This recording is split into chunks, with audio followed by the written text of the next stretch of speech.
Welcome back to The Way We Did It. In this episode, we're indulging in Austin's renowned barbecue and getting lost in the fixer-upper charm of Waco, Texas.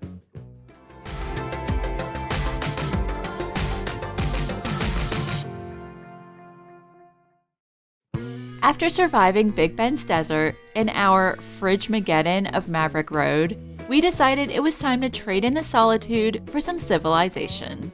So we're heading east into the heart of Texas to explore that Keep Austin Weird energy and make a very important pilgrimage to the home of Magnolia in Waco.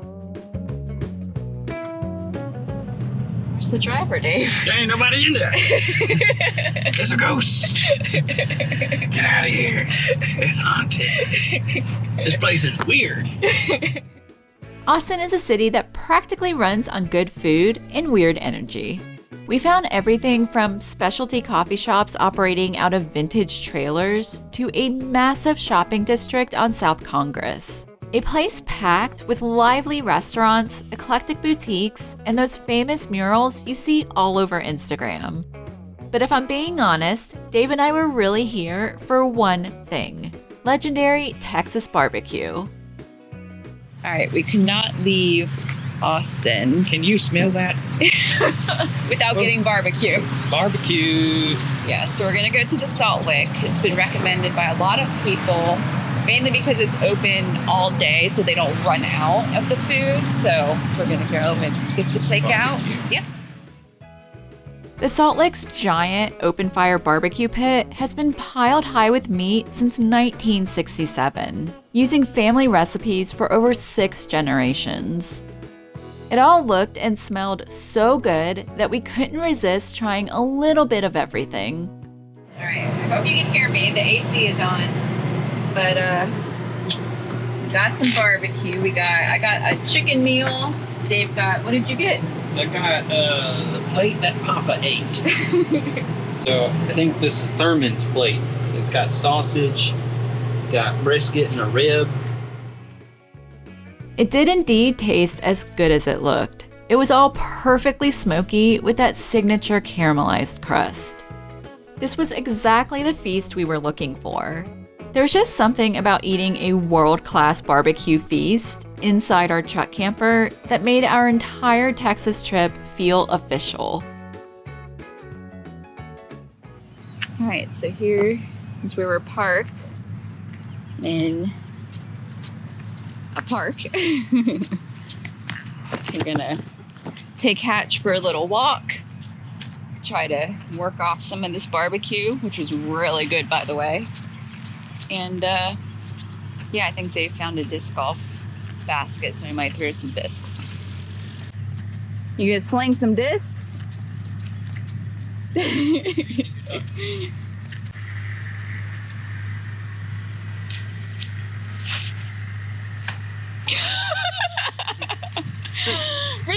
Redo. That was a great throw. It was a good throw. Pesky trees.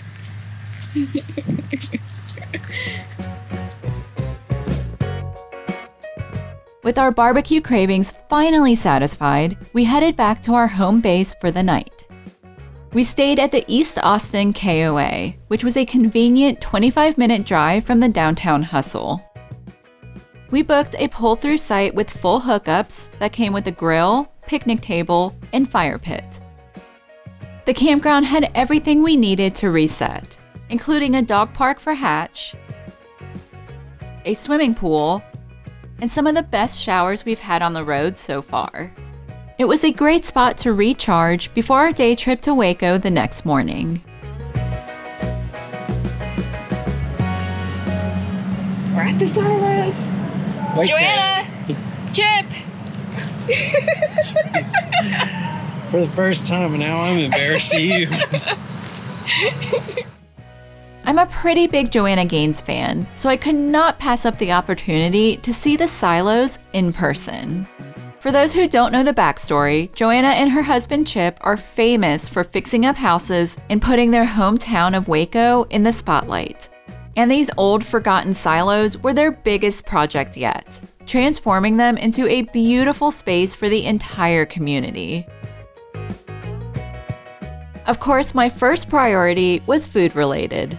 I use Joanna's cookbooks all the time at home, so I had some pretty high expectations for her Silos bakery. And let me tell you, her cupcakes tasted just as good as they looked.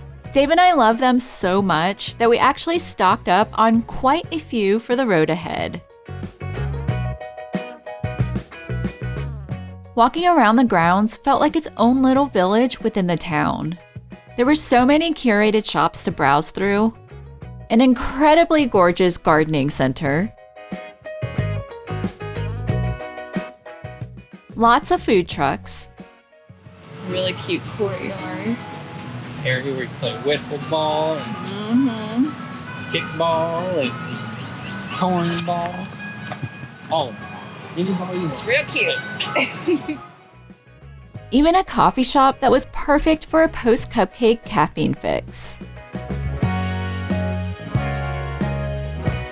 Every detail of the silos was not only well thought out, but completely embodied that signature Magnolia style. So whether you're here for the design or the desserts, it's definitely a place that lives up to the hype.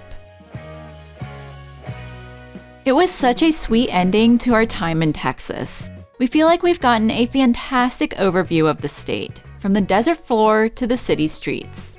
But there's still so much more to see that we're already planning a second trip back to explore the coastline and do some birding along the Gulf. So if you have any must-see spots for our next Texas run, definitely let us know in the comments. From here, we're continuing our trek east to visit family in Georgia, which means stops in New Orleans and Lower Alabama are coming up next. So stay tuned and we'll see you in the next one.